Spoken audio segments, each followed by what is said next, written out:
Please kindly click on the red subscribe button below this video and subscribe to our YouTube channel. Thanks, God bless you as you do this.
Alright, thank you very much.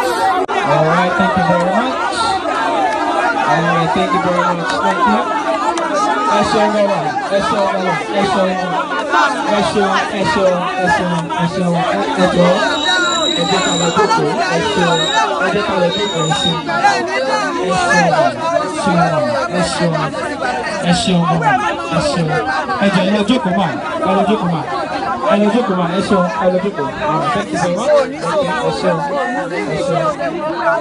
Oh, mà lọ síwájú, iwájú lọ pẹ́ẹ́bì tí lé sí.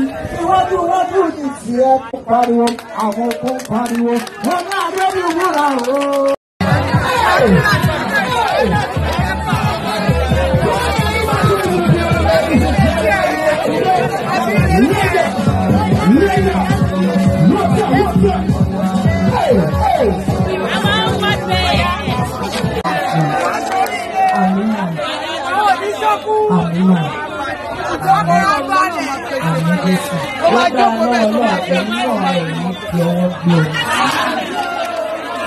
Adébíyà tó máa ń ṣe ilé ìwọ̀n lágbára lọ́wọ́ náà àmì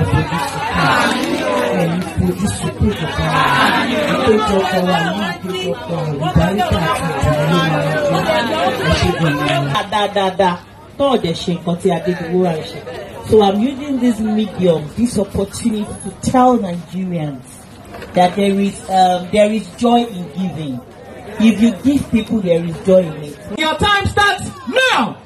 Zip it to the hand. Zip it to the hand. We have the winner. We have the winner. Yay!